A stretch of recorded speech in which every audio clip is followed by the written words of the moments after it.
บันเทิงรื่นเริงในชีวิตยามวันว่างเดินทางไปเยี่ยมสถานีนัดพบกันน้องพี่วันนี้วันดีวันเสาร์สวดมนต์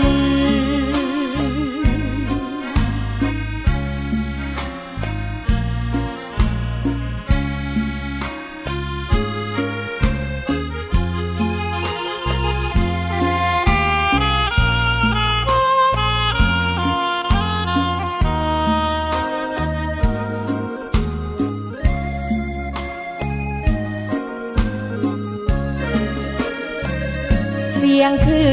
นทำบอกหลักธรรมให้คลายความเหงาฟังเสียงธรรมะเบาเบาบอกเล่าถึงคนบ้านไกลสื่อธรรมะบอกลดละระหว่างด้วยใจสื่อไปถึงสวงในเข้าใจหลักธรรมหลักดีเพลงธรรมผูกสัมพันธ์จิตใจร่าเริงฟังสาระธรรมะบันเทิงรื่นเริงในชีวิตยามวันว่างเดินทางไปเยี่ยมสถานีนัดพบกันน้องพี่วันนี้วันดีวันเสาร์สวดมนต์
ขอความงอกงาม ในธรรม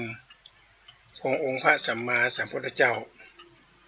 จงเกิดมีแก่บรรดาท่านสาธุชนพุทธบริษัททุกท่านที่ฟังรายการทานธรรมทางสงบในค่ำคืนนี้ซึ่งเป็นวันสุดท้ายของปีใหม่ปีเก่าผ่านไปวันนี้วันที่12 เดือน 7เหนือคืน4 ค่ำคืนเนี้ยปีมะโรงหรือปีงูใหญ่เนี่ยจะสิ้นสุดละนะต่อคือปีมะโรงจะสิ้นสุดไปละแล้วต่อไปจะเป็นปีงูน้อย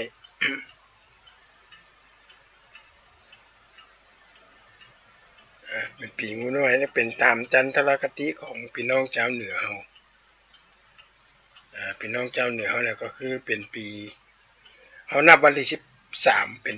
ปีใหม่เปลี่ยนศักราชเปลี่ยนพศคือในวันพรุ่งนี้เป็นเขาว่าเป็นวันสังขารล่องตามธรรมเนียมปืนบ้านล้านนาจริงแล้วเนี่ยนะฮะมันเป็นหลักของจิตวิทยาของคนสมัยโบราณคนสมัยก่อ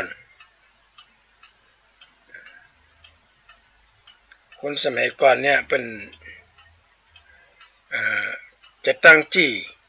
วันสังขารล่องก็หมายความว่าวันที่ชีวิตเขามันเปลี่ยนไปถึงวันหนึ่งชีวิตของเขาชะตากรรมชีวิตเขาเปลี่ยนไปแล้วเพิ่มแถมวันหนึ่งเพิ่มแถมปีนี้จริงๆแล้วก็เปลี่ยนทุกวันแหละนะนั่นคือเป็นธรรมเนียมเป็นห้องวันสังขารล่องก็ขอกราบขอพระคุณท่านพระครูสมุวิสุวัตรวัดฝ่ายหินเจ้าอาวาสวัดฝ่ายหินที่เมตตาให้ได้นำเอาสาระความรู้อย่างต่างๆนานามาให้ญาติโยมได้ฟังกันอันนี้กับผมได้มีโอกาสพระครูโกศลสุตตะวิธานชื่อใหม่ชื่อเดิมกับพระครูประหลัดอุทัยรัตนปัญโยกำลังได้หับมาวันที่25 เดือนมีนาคมที่ผ่านมานี้ก็ขอกราบขอบพระคุณพระมหาเถรานุเถระทุกรูปทุกองค์ที่มาแสดงมุทิตาสักการะในวันนั้นที่25และขอกราบขอบพระคุณอนุโมทนาญาติโยมสาธุชนทุกท่านที่มาร่วมงานน่าจะมีรถโบราณมาแห่เพื่อเป็นการแสดงมุทิตาญาติโยมก็มาปากันมาหนักกว่านั้นก็ขออนุโมทนาในกุศลและเจตนาของทุกท่านเลยและก็วันฉลองพัดยศนี่ก็ คงจะไม่ได้มีอย่างนักละจะฉลองกันเล็กๆน้อยๆนะจะทัศนาให้บรรพบุรุษถึงพ่อของแม่ผู้บาอาจารย์ที่เป็นล่วงลับไปแล้วนะเปิ้นเฮาวัดตานขันเข้าหาเปิ้นอันนี้เป็นฮีดเป็นห้อยนะญาติโยมคนสมัยโบราณเนี่ยเวลาแต่งงานเนี่ยกินแขกแต่งงานวันแต่งงานปุ๊บเนี่ยก็ต้องไปตั้งเข้าหาพ่อหาแม่ปู่ย่าตาทวดอย่างเงี้ยหรือกะนิมนต์พระสงฆ์มาปังสุกุลให้พ่อให้แม่อย่างเนี้ยนะนี่เป็นจิตวิทยาของคนสมัยก่อนคนสมัยโบราณเวลาเป็นอยู่ด้วยกันมันจะมีความสุขความอย่างนั้นก็คือพื้นฐานเนี่ยก็คือว่ามีความเชื่อนะครับที่ทำที่เรามามองถึงปีใหม่เนี่ยนะปีใหม่เมืองเนี่ยมีอะไรอย่างแอบแฝงอยู่ข้างในที่คุณงามความดีเป็นคุณธรรมนะอย่าอยู่เขามานั่งฟังเพลงกับปีใหม่เมืองเขาก็มาถึงด้านนอกด้านหัวแม่ป้าลุงบ้านเฮาดีกว่านะด้านหัวแม่ด้านหัวพ่อแต่ก่อนเราเปิดถือสลุงเขาตอกดอกไม้ทั้งหมดอบอุ่นใจอันนี้คือสมัยก่อนนะสมัยโบราณเนี่ยสมัยนี้ก็ป้อหันเป็นบางที่บางแห่งความเปลี่ยนแปลงอย่างต่างๆเหล่านี้นะนำมาสิ่งความเจริญคือความเจริญสมมติแต่ที่นี้ก็ในเมื่อมันวัตถุมันเจริญขึ้นมาเนี่ยเทคโนโลยีสื่อสารอย่างมันเจริญขึ้นมาเนี่ยสื่อสารมวลชนก็ห้องว่าดิจิตอลระบบ Wi-Fi ระบบรถไฟหลายระบบเฟซอย่างต่างๆนานานี่มันโผล่ออกมาเนี่ยมันก็เป็นดาบสองคมบางคนก็ตายเพราะน้ำตื้นๆนะตายเพราะน้ำตื้นมาเกิดว่ามันจะเกิดอะไรอย่างขึ้นมาเพราะฉะนั้นว่าในช่วงสงกรานต์เนี่ยเขามาสังเกตดูนี่ว่าเป็นสงกรานต์นี่เป็นภาษาสันสกฤตแปลว่าการเคลื่อนราศีมีนเข้าสู่ราศีเมษเป็นความเชื่อของพราหมณ์ของศาสนาพราหมณ์เป็นจันทนคติของเป็นทีนี้สงกรานต์จริงๆแล้วเป็นต้องส่งน้ำกันก่อนอันนี้มันเป็นคำถามนะจะได้เอาน้ำฮดกันเปียกล็อกซอกแซกคืออากาศมันร้อนเนี่ยโยมนะตอนนี้อาตมาบันทึกเทปนี้นะอากาศ40 องศาอันนี้บันทึกเทปไว้กุลวงหน้านะเพราะว่ามันสามารถที่จะออกรายการสดอย่างวันนั้นได้เนื่องจากว่าวันที่12วันเนี้ยนะทางวัดก็มีงานสงกรานต์เริ่มตั้งแต่ตะวาละ12วันนี้แล้วก็วันพรุ่งนี้ก็เป็นวันที่13ก็จะเริ่มกันละนะเริ่มจะเป็นทางการเลยจะแนะนำมาพูดราศีหิงพากู่บ้านกู่เมืองแห่งล้านนาเอามาแห่ออกมาแห่ญาติโยมได้ส่งน้ำกันเป็นความสุขทางจิตจะเป็นกิริยาบุญนัดสงกรานต์ที่บรรดาน้ำมาฉีดมาฮดกันเนี่ยก็คือหมายความว่าคือไม่ได้จุ่มได้เย็นนี่พ่องมันไปฮ้อนกว่าชนิดที่ว่าอาบน้ำเสร็จอาบน้ำออกจากประตูห้องน้ำมันก็บรรหนาวมาเย็นละมันอบมันก่อนเลยอุ่นไปอ่ะมันน่ากลัวขนาดนักเลยและเปิ้ลจะยังพยากรณ์อากาศว่าจะมีโอกาสฮ้อนเพิ่มกว่านี้ไปแถมอากาศจะเพิ่มกว่านี้ไปแถมความฮ้อนถ้าหากว่ามีฝนตกมาตกอะไรอย่างไรเนี่ยก็จะเกิดความร้อนจนถึง40 องศานะแต่ว่าลำปางเนี่ย44 องศาญาติโยมเปิดเอาวันกระทะเนี่ยกระทะทอดไข่เนี่ยตากแดดไว้แล้วก็เอาน้ำมันพืชเทเข้าไปประมาณสัก30 นาทีลากไว้กลางแดดแล้วเอาไข่เทเข้าไปมันสุกมันเหมือนกับอันเนี้ยเหมือนกับเขาเสียบปลั๊กเนี่ยเหมือนกับเตาแก๊สเลยร้อนขนาดนั้นเลยทีนี้ร่างกายของเรามันร้อนขึ้นมาปุ๊บเนี่ยร้อนแต่ส่วนของร้อนของร่างกาย แต่จิตใจเนี่ยสำคัญมาก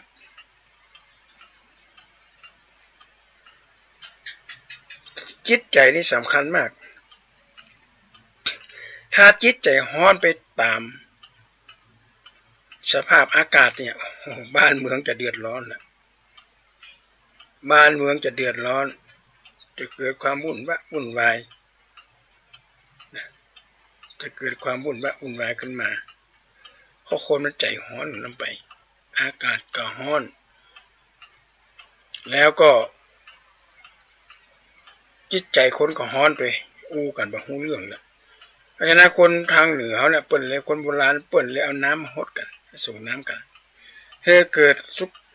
ดความสุขกับกายสบายใจทีนี้มาถึงวัน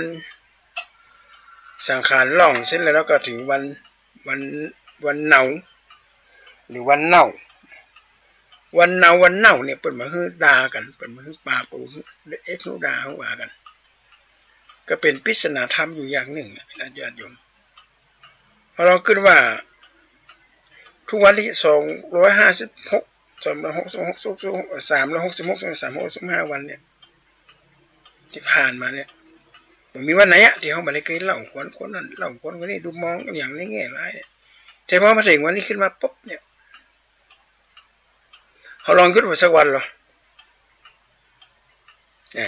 ก็เหมือนร่างกายเขาไปกินอาหารเขากินอาหารถึงวันกินของปิ้งของย่างของทอดแล้วมันจะมีวันหนึ่งเป็นเขาว่างดอาหารนะอดอาหารเป็นอดอาหารด้วยการกินพักกินไม้ขึ้นมาเนี่ยในระหว่างนั้นสุขภาพจะดีมากเลยหรือเป็นห้องหำอย่างหนึ่งว่าเทศกาลกินเจมากินเนื้อกินเจจะทำให้สุขภาพดีมากบางคนติดตามเราเนี่ยโอ้บ่ถึงปีนึงล้าเหตุเดือนนี่มาเอาเดือนละครั้งในการชำระร่างกายนะชำระล้างภายในเดือนหนึ่งก็อาจจะมีสัก2 วันหรือวันหนึ่งก็ได้เดือนหนึ่งเอากลางเดือนเอาวันที่15ก็ได้กินอาหารน้อยๆกินแต่ผักกินแต่ไม้ล้างสารพิษออกจากร่างกายเดือนหนึ่งมันเหมือนลงไปทำเอา15 วันละ15 วันล้างเหตุเดือนหนึ่งโอ้ร่างกายดีขึ้น15 วันก็เสมอไปทำเอา7 วันถ้า7 วันนี่เอาวันอย่างเป็นวันกำหนดที่ล้างเอาวันพระกันญาติโยมวันพระมากินเนื้อง่ายยกเว้นไข่ไก่ไข่เป็ดนี่ก็อนุโลมกันได้ของปิ้งของย่างของทอดของมันงดตลอดชีวิตน้ำตาลงดตลอดชีวิตมันเขาท่าดีนะเขาท่าดีเพราะธรรมชาติญาติโยมธรรมชาตินี่เป็นมิตรกับหมู่เฮาเป็นมิตรกับหมู่มนุษย์หมู่กับหมู่สัตว์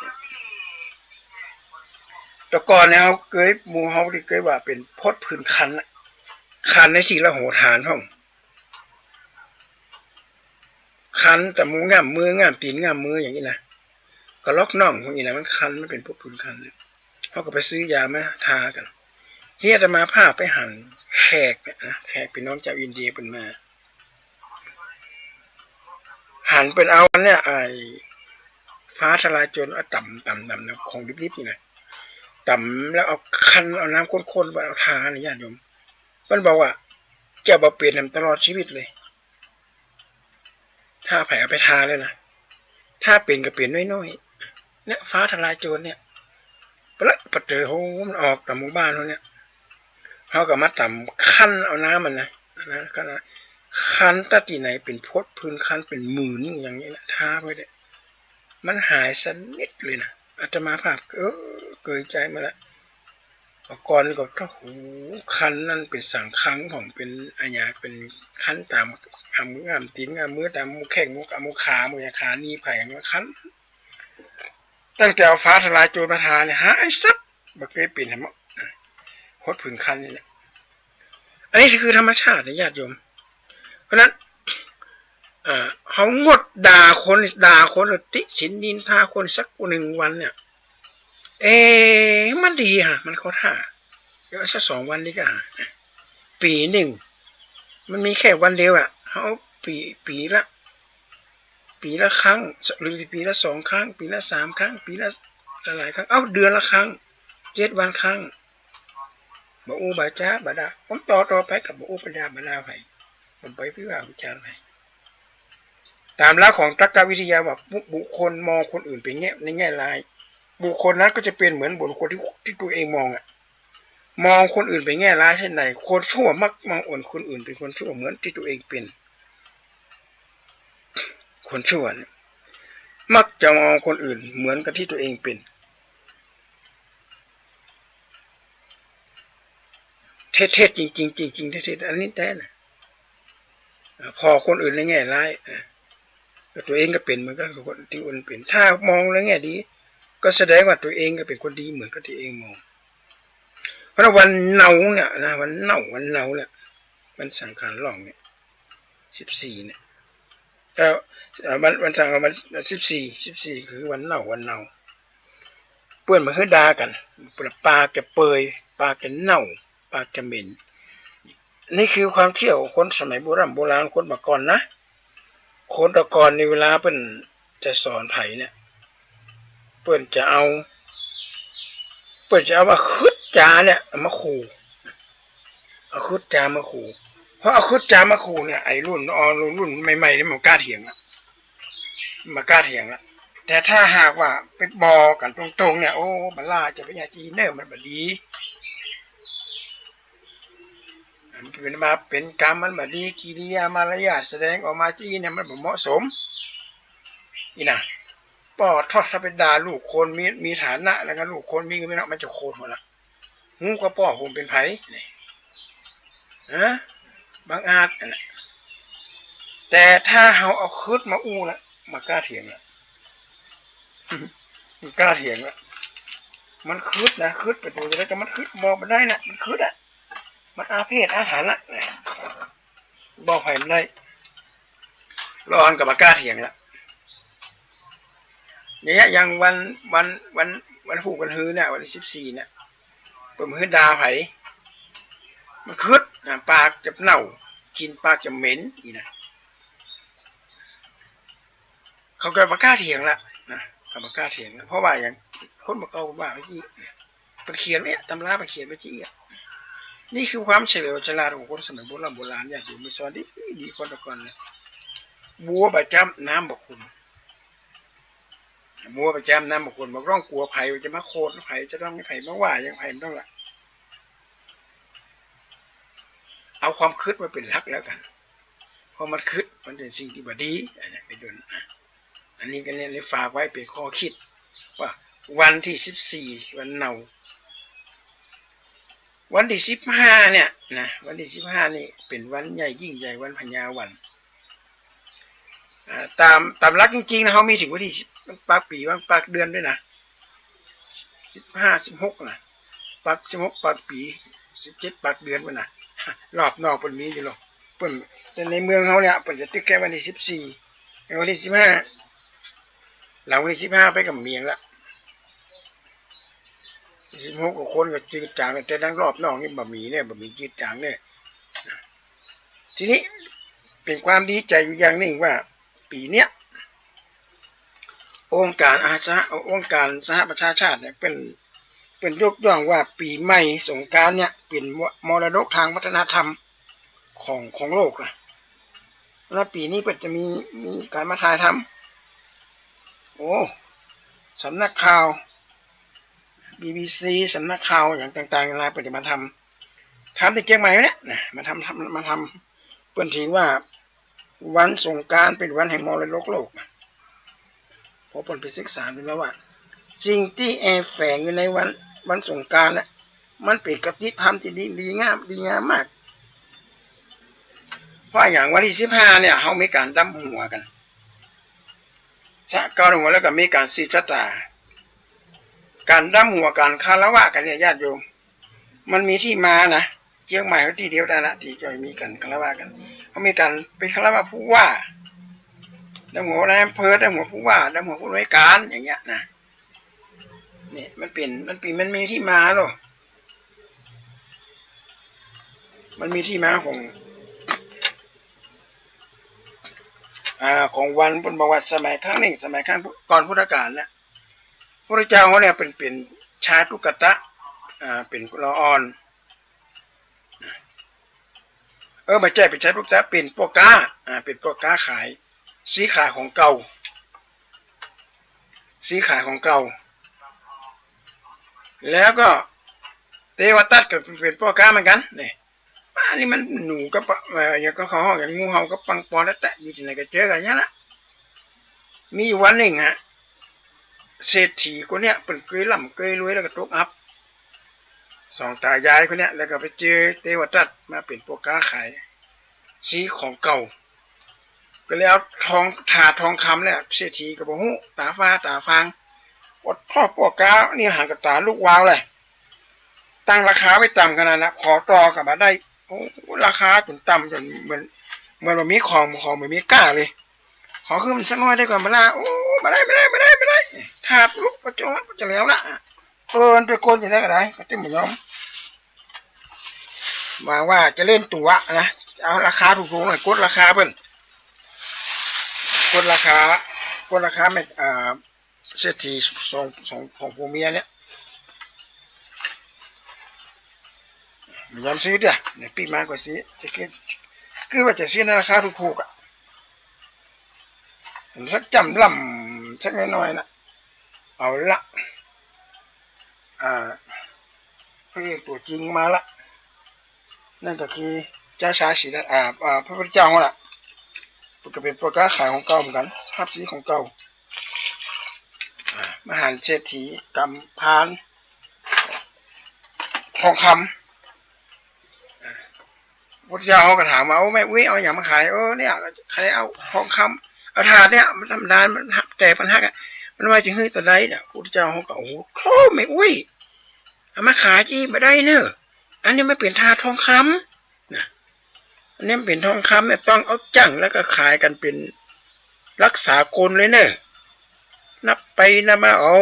สตางค์ในกระเป๋าหัวปอนญาติโยมเอารถอย่างแรกมัด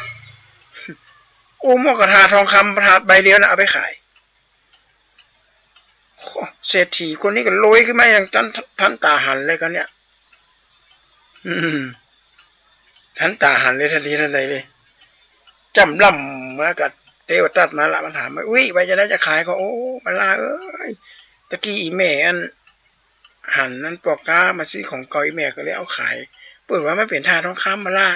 เปิดก็เลยเอาอย่างมาแลกเอาของเงินมากองนี่กองจนมันตายตัวเดียวแม่ก็เลยขายพระเจ้าเทวทัตโคตรพุทธเจ้าเขาล่ะเอางวามเอาไม่หินไม่ทรายที่อยู่ปืนตะล่างนะบอกว่าจะขอจองล้างจองผ่านพระพุทธเจ้าจนกว่าเต้ากับไม่หินไม่ทรายอันเนี้ยเป็นที่มาของการคารวะสูมาคารวะเขาบอกว่าจัดก่อนปังหลังเคยพิษเคยเถียงกันเคยด่ากันเคยว่ากันเคยสร้างเวรสร้างกรรมก็โอ้โหสิกรรมกันไปเหี้ยประเทศโตตามาสูมากันไปเหี้ยย่างกันไปมันน้ำโคตรถือโทษโกรธเครื่องกันละสิ่งไหนที่ผ่านไปก็คือมันผ่านสิ่งไหนที่มันเลี้ยไปก็เลี้ยกันไปมันต้องมาอู้กันละทีนี้เอามาอู้ว่าเนี่ยคือการค้าขายแบบพุทธพาณิชย์แบบพุทธพาณิชย์แบบจะได้แบบพุทธพาณิชย์แหละแบบขายแบบผู้รู้หูสินค้าที่เอามาขายหูสินค้าที่จะซื้อต้องหูก่อนบอกหูจะมาขาย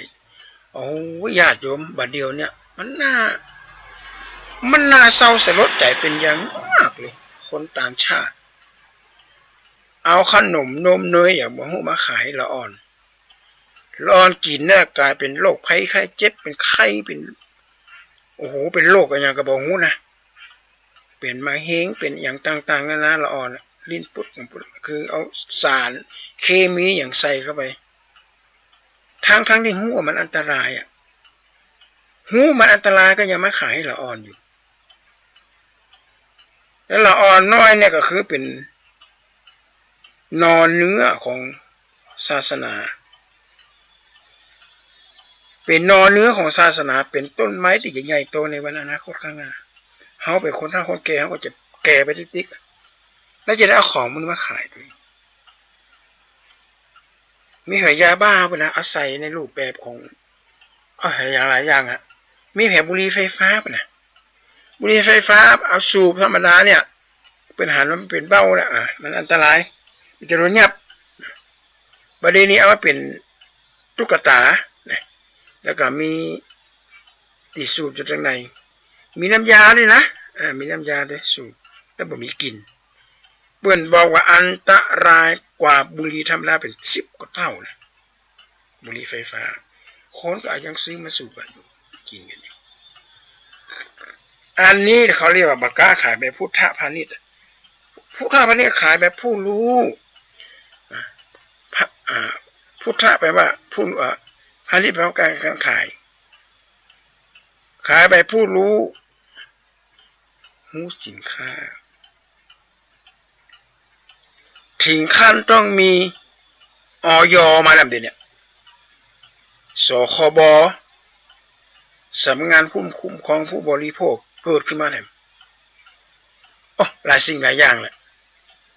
ไม่ว่าจะเป็นของปิ้งของย่างของทอดของมันอันยังก็ได้ของคนได้กินคนได้กินคนได้ขายของคนได้ขายได้สตางค์อาตมาหันมากับตาเลยนะญาติโยมมีตลาดแห่งหนึ่งเป็นเอาจิ้นหมูป่ามาเนี่ยจิ้นหมูป่าแล้วเอาจุกก็ในสีย้อมขนมสีแดงกำเลยเอาทาไปตะเตียนเนื้อหมูป่าแล้วใส่เอาแพ็คห่อแพ็คเข้าไปอันนี้อาตมาหันกับตาเลยนะหลังตลาดอาตมาไปซีของติดตลาดตั้งแต่หันมาก็เลยสั่งว่าหมูป่าเนี่ยถ้ามันจำเป็นเนี่ยจะไปเอามากินไม่ใช่หมูป่าแท้หมูป่าเลี้ยง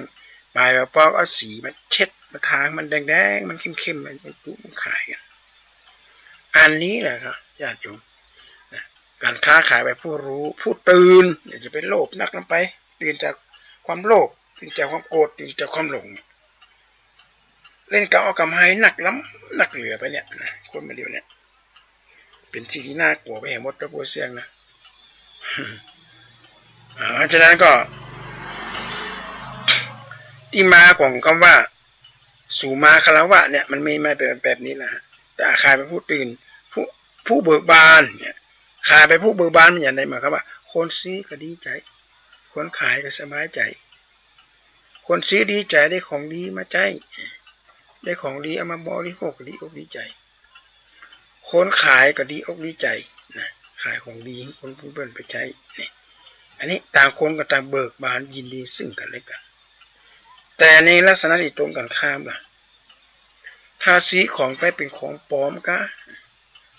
ของบดีแล้วจะเกิดอะไรอย่างขึ้นมันจะเกิดอันตรายอันเนี้ยที่มาของการฆราวาสเนี่ยคนเป็นฆราวาสกันเป็นเลยบอกว่าพระสงฆ์องค์นี้อย่างต่างๆนานาชาติก่อนอดีตชาติเคยสร้างเวรสร้างกรรมเคยโคตรเคยเกลียดเคยอย่างกันว่าเนี่ยก็เป็นอันว่ามันหายไปสูญกับนิดสูญไปกับการเวลาที่ผ่านไปอันนี้เป็นภูมิปัญญาของคนสมัยก่อนภูมิปัญญาของคนสมัยก่อนที่เขาได้รับสืบทอดกันมาแต่อันหนึ่งเพื่อว่าให้เกิดความบาดหมางจิตใจซึ่งกันและกันวันที่15เป็นวันดับหัวเชียงใหม่เขาจะมีละกันดับหัวผู้ว่าด้วยผู้ว่าไปจะมากล่าวขอบคุณกาอูฮั่นอูนี่กาดีอกดีใจเพราะการทำงานของคนเรามี3กำลังนะญาติโยมกำลังกายจะไปเนี่ยการยังงานร่างกายต้องแข็งแรงก่อนถ้าร่างกายอดแอดปะท้อ3 วันดี4 วันไข้นะไผกับมาจ้างละขอค่าแห้งเกิน1เพื่อกับมาอย่างนี้ละเพื่อกับมาจ้างละเพราะว่าสุขภาพบดีกำลังกายต้องแข็งแรงกำลังทรัพย์จะต้องมีทุนก่อนบ่มีเงินบ่มีทอง ก็เคลื่อนไหวมาได้ละนะจะเก่งขนาดไหนก็ตามแต่ถ้าร่างกายมันสมบูรณ์หมดโอกาสแล้วหมดโอกาสแล้วเพราะฉะนั้นร่างกายก็ต้องสมบูรณ์ด้วยข้อที่3กำลังใจนี่โอ้อันนี้นี่สำคัญขนาดนักเลยมีกำลังใจมันก็ได้รับแรงการสนับสนุนจากผู้ใดบังคับบัญชาจากคนเสมอกันและจากผู้บังคับบัญชาปนห้องว่าผู้ใหญ่ดึงผู้น้อยดันคนเสมอกันให้การสนับสนุนงานเหล่านั้นก็เป็นไปได้อย่างสะดวกถ้าผู้ใหญ่บดึงคนน้อยบดัน คนเสมอกันบังการสนับสนุนงานนั้นก็เป็นไปลำบากเป็นไปในความเรียบร้อยเพราะฉะนั้นญาติโยมสาธุชนทั้งหลายวันสงกรานต์เนี่ยมีมิติอันอย่างหลายสิ่งหลายอย่างในไม้กำในชีวิตชะตาเนี่ยก็มีความหมายเหมือนกันนะมีอยู่4มันก็จะมีอยู่4เสาที่เป็นอมากรรมอมากรรมกรรมอะไรก็จะมีจ่ออยู่ทางบนนี่ก็เป็นปริศนาธรรมของคนสมัยก่อนเสาเล่มที่1นั่นก็คือชาติไทยเสาที่2ผ่องอภัยนั่นคือศาสนาเสาที่3ยืนหยัดกษัตราและเสาที่4ล้ำค่าประเพณี4เสาหลักปักแน่นบนแผ่นดินทุกท้องถิ่นเป็นพร้อมภาคเป็นศักดิ์ศรีศัตรูไหนก็ไม่กล้ามาราวีไทยจะมีสุขแต่สุขสันต์นิรันดรอันนี้เป็นหันเลย4เสาเนี่ยเป็นการกำจูกำบ้านกำเมืองให้อยู่บ้านเมืองจะอยู่สงบสุขนะหนึ่งคือมีชาติก่อนชาติชนชาติไทยเขาเนี่ยว่าเป็นที่ยอมรับของทั่วโลกชนชาติไทยชนชาติไทยเขา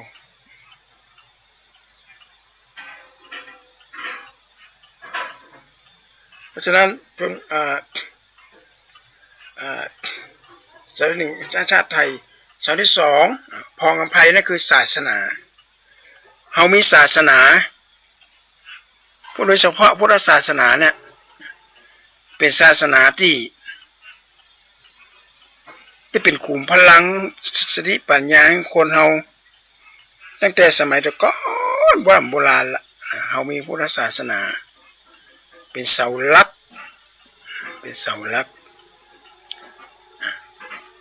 ที่จะให้คนเราเนี่ยมีความสมานสามัคคีปองดองซึ่งกันและกันถ้าหากว่าเราบางความสมานสามัคคีปองดองซึ่งกันและกันเนี่ยบ้านเมืองแตกแยกคนบางมีความสมานสามัคคีกันเนี่ยกันลำบากละเดือดร้อนกันละถึงเมื่อถึงวันนี้เดือดร้อนกันถึงวันนี้ขณะเขามีศาสนาแท้ๆนะแล้วพุทธศาสนาเขาเนี่ยก็เป็นศาสนาที่เป็นศาสนาเดียวในโลกนี่ฮะที่ขึ้นทะเบียนขึ้นอย่างของห้องไว้อย่างเงี้ยบัญชีทำให้บัญชีเนี่ยทำให้องค์การสหประชาชาติยอมรับว่า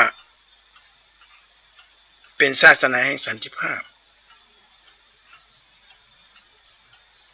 เพราะตั้งแต่มีพุทธศาสนาเนี่ยไม่เคยมีการทะเลาะเบาแว้งกันเลย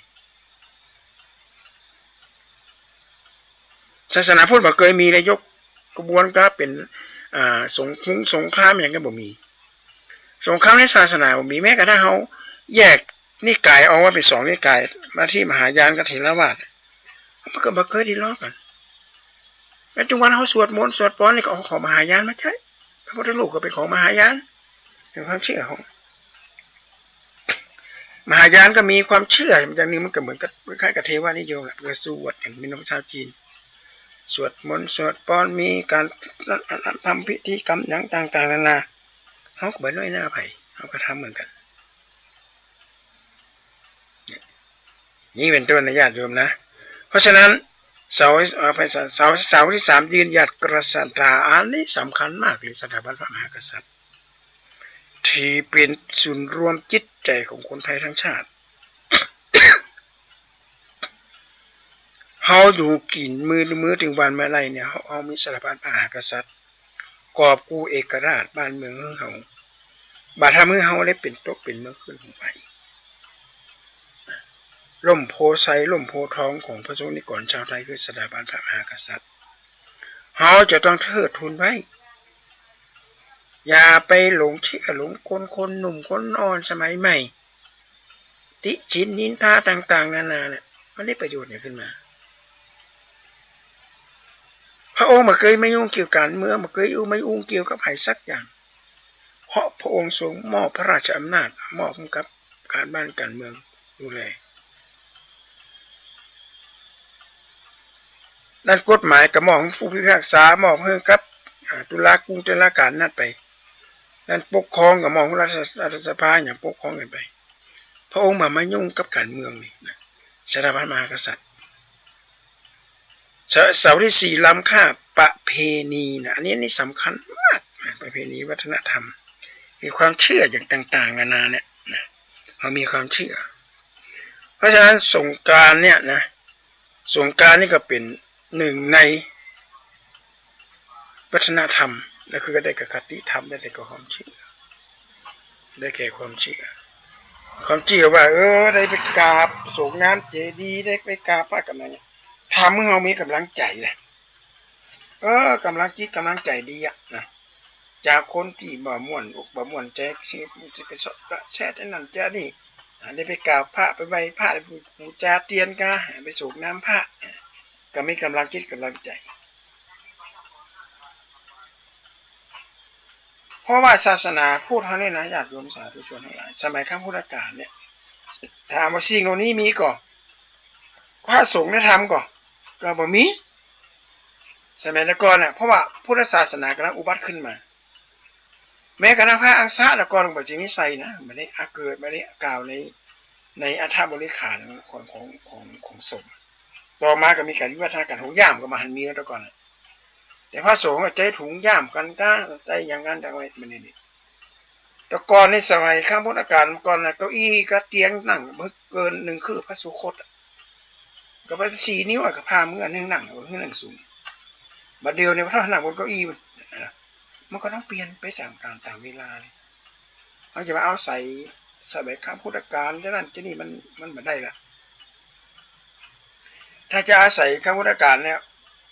พระพุทธเจ้าบัญญัติไว้ว่าภิกษุ3 วันให้อาบน้ำครั้งหนึ่งเพราะว่าพากันไปอาบน้ำที่ส่งน้ำของพระมหากษัตริย์นะ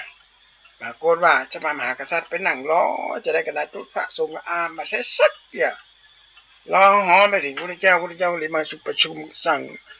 พระสงฆ์หมายความว่า3 วันให้อาบน้ำครั้งหนึ่งไปอาบน้ำเบิ่งอาบน้ำทุกวันแล้วพระองค์ที่โจมตีปัจจุบันเนี่ยว่าเขาบอกปฏิบัติตามธรรมไม่เป็นไรล่ะท่านอาบน้ำทุกวันก่อ